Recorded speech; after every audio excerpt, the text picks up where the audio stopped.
Do you see any of the little alerts about the new iPhone update? Guess what? It's going to let you add your passport to your Apple Wallet. It creates something called a digital ID that you can use whenever you need to show ID, including at the airport, to get on domestic flights, for a lot of things. And it sounds super nifty and so convenient. Everything in one place. Well, if you think that, you must have more trust in big tech safeguarding your privacy than I do. But at least here in the United States, this idea of a digital ID is optional, at least for now. But in the UK, it looks like the digital ID will soon be mandatory.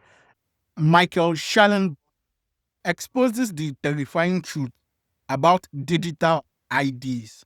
This is coming to the United States and the West as a whole, and it is very scary. Listen to this. At least if you want to work. This government will make a new free of charge digital ID mandatory for the right to work by the end of this Parliament. Let me spell that out. You will not be able to work in the United Kingdom if you do not have digital ID. It's as simple as that. Well, it's not simple. And you notice it's at the Global Progress meeting. Well, it's not simple, and it's being pushed by people in high places and with big tech connections, like former PM Tony Blair. And the digital ID debate has caused an uproar among the Brits, concerns about privacy, civil liberties, perhaps geofencing, tracking, social credit systems, well, a lot of nefarious motives. But tech billionaires, Bill Gates and Larry Ellison, they're totally on board.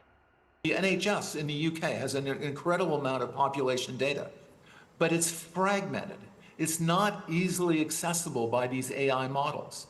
We have to take all of this data we have in our country and move it into a single, if you will, unified data platform. A unified data platform. Well, what could possibly go wrong with that? Independent journalist Michael Shellenberger has been digging into the digital ID issue. He just released a lengthy piece on this on his Substack called Public. Here is the trick. They sell it as convenience, but convenience is always the trap. Control is the hook.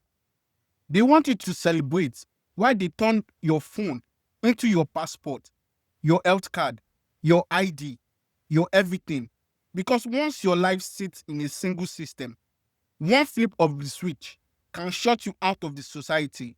A digital ID isn't harmless. It is the foundation of a social secret model. China knows it. The EU knows it. Bill Gates knows it.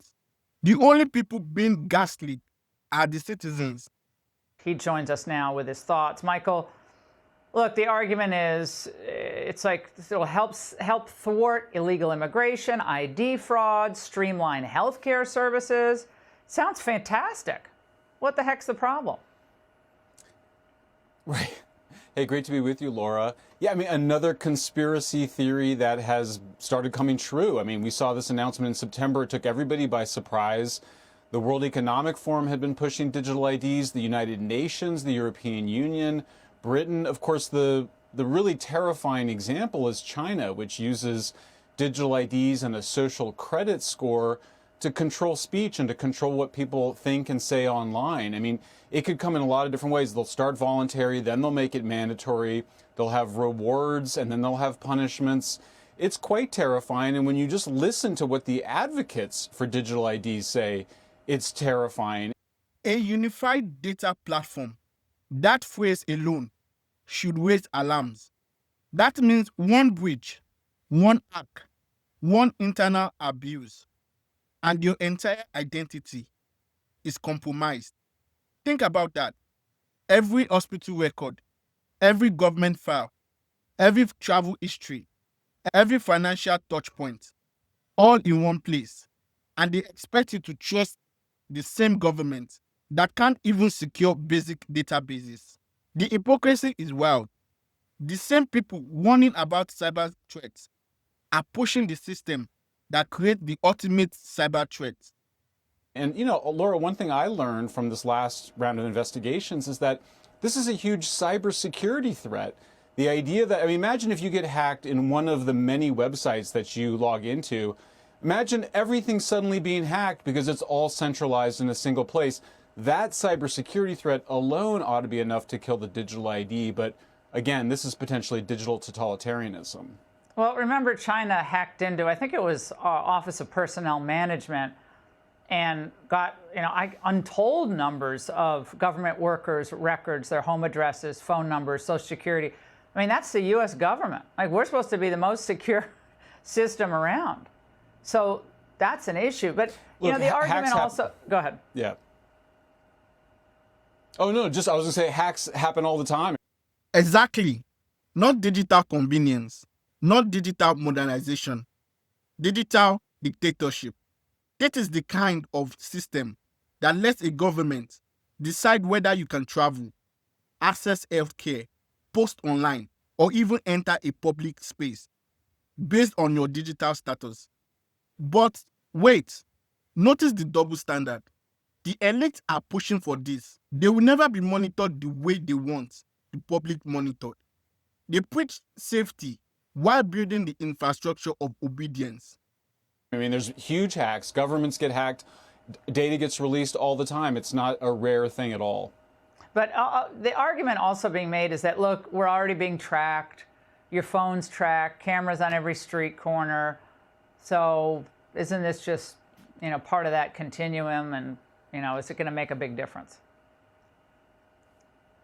Yeah, I mean, look, I think there's, when you're in public, people can film you. I mean, that's one of the rules that we have in the United States. There's no privacy on the sidewalks or walking through public spaces. We've always had that.